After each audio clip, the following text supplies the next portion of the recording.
It's pretty clear things aren't going well for Trump when he's losing support from his biggest MAGA fans and Fox News. And amazingly, he managed to lose both within minutes today when he announced the so-called liberating tariffs, which really just mean liberation from our strong economy. We're seeing even his most devoted followers turning against him and his tariff plan. It's not just what they're saying that matters, but what they're actually doing. Republicans in Congress just dropped a major legal challenge to Trump's tariffs. We'll get into all the details, but first, could you take a second to like this video? And if you enjoy our channel but haven't subscribed yet, hitting that subscribe button would really mean a lot to me. Now, before we dive into all the backlash against these tariffs, we unfortunately need to start by looking at what Trump actually said about them. And with countries like Canada, we subsidize a lot of countries and keep them going and keep them in business. In the case of Mexico, it's $300 billion a year. In the case of Canada, it's close to $200 billion a year.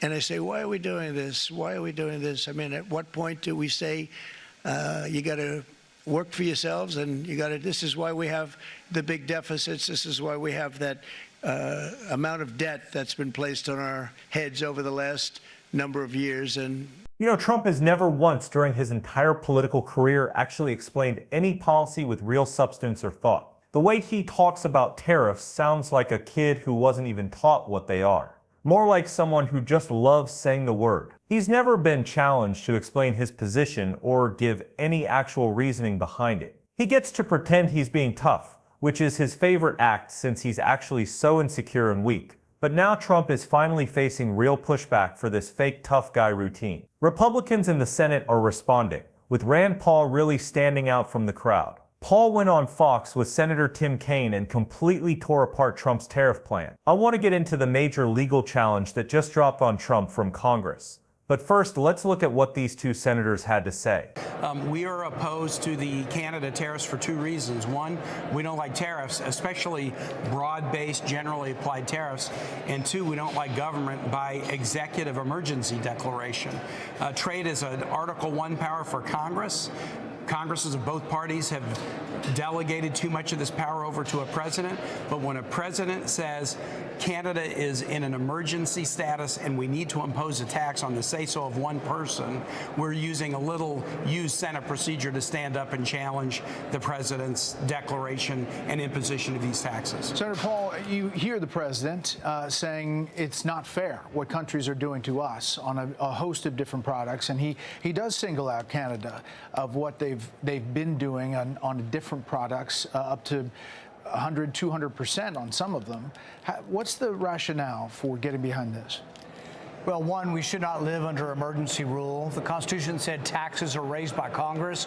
Most specifically, taxes originate in the House and come to the Senate. So I'm against emergency rule. But on the tariffs in particular, on the idea of trade, trade is proportional to wealth.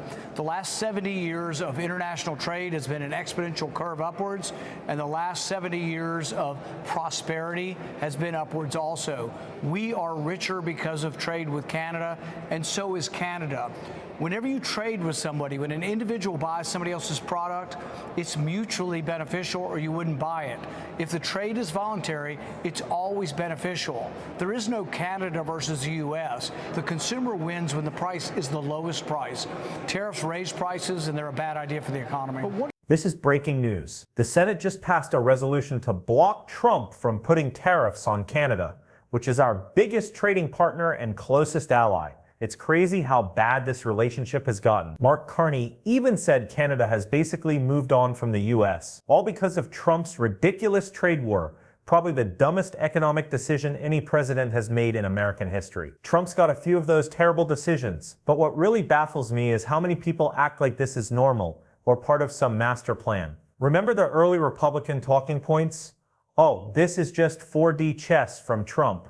It's a negotiating tactic. Then when he'd actually implement the tariffs, they'd claim they were great. But when he'd remove them because they were hurting our economy, suddenly it was back to being a negotiating tactic. So which is it? An economic disaster or a failed negotiating strategy? Seems like it's both. Trump seems to realize this too. It's why he's working so hard to distract everyone from his failures. And Hakeem Jeff called him out on exactly that. The yeas are 51. The nays are 48. the joint resolutions passed. Mr. President. So what does Trump do on Sunday? He intentionally claims I'm serious about running for a third term. Why? He can't run for a third term. We would never let that happen. So why say it? And why do some people in this country chase this story like it matters? It's all to distract from his terrible week. It's no accident that Trump started this third term talk right around Liberation Day. And when that shocking Atlantic article came out, Trump's administration actually admitted in court that they illegally deported a legal permanent U.S. resident, a father. I still can't believe this story, but it's not surprising Trump wants to distract us. That's their whole strategy, just trying to shift focus away from the failing economy. But that's pretty hard to do when everything's in the red.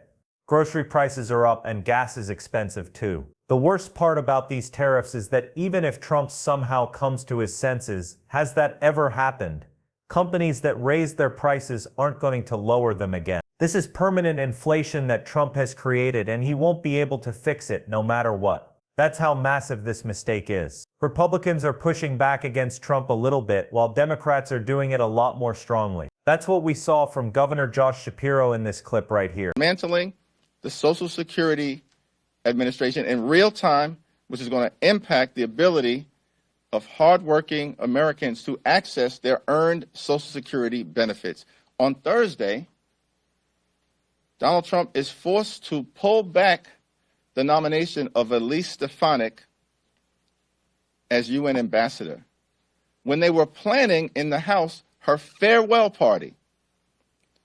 And Donald Trump makes clear, so that there's no ambiguity, that he's pulling back Stefanik's nomination because they're on the run legislatively and their margins are tight in the House despite the claim of some big mandate, and they're on the run politically, and they're not clear that absent Elise running for re-election, they can hold a district that Trump had just won by 21 points. Then on Friday, we get new consumer confidence numbers that are plummeting because the American people have come to the conclusion that Donald Trump and the Republicans are tanking the economy in real time. Then on Saturday, 4 MAGA-supported constitutional amendments in the state of Louisiana, of all places, go down in flames. All 4 of those constitutional amendments were Project 2025 inspired amendments backed by the Republican governor of Louisiana, the Republican speaker from Louisiana, the Republican majority leader from Louisiana, and the entire Republican apparatus. All 4 constitutional amendments in Louisiana, a state that Donald Trump had just won by 22 points, go down in flames. It was a terrible week. So what happens on Sunday? He says, intentionally, I'm serious about running for a third term. Why? He can't run for a third term. We're not going to ever let that happen. Why does he say it? And why do some in this country chase the story as if it means anything? To distract from the terrible week that they've had. We definitely need more governors like Josh Shapiro. We need more Democrats stepping up to call out what Trump is doing to wreck our economy with tariff powers he should never have had in the first place. Trump's whole argument is what?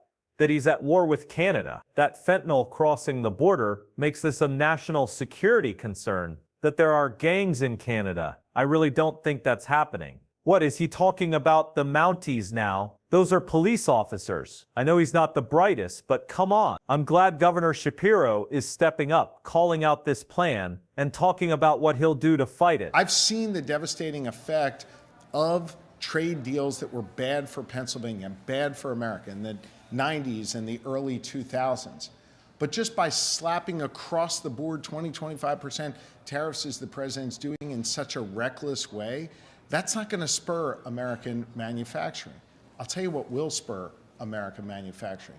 Investing in businesses here in America, not cutting money that's supposed to go to them and raising their costs. I'll tell you what else is going to make us more competitive in America.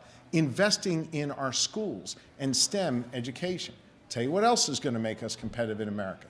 Being healthy and not eviscerating the Department of Human Services and making it harder for people to be healthy, making it harder for us to stop diseases, whether in humans or in birds. I'll tell you what else is going to make us more competitive.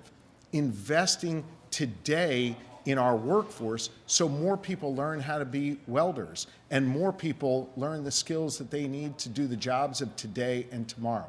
All things we're doing in Pennsylvania and all things the federal government is walking back on. You want to know how to beat China? Invest in our workforce for tomorrow. Invest in American excellence. Instead, we've got a president who's hollowing out the skills that we need, divesting from business, and raising cost on consumers. That's a surefire way to fall backwards when it comes to the world order, and it's a surefire way to not be as competitive as we've been historically. We're going to keep highlighting what Democrats are doing to push back on this show every day. If you want to support that, hit that subscribe button and leave a like on this video. And if you stuck around until the end, drop a blue heart in the comments. Until next time, I'll see you.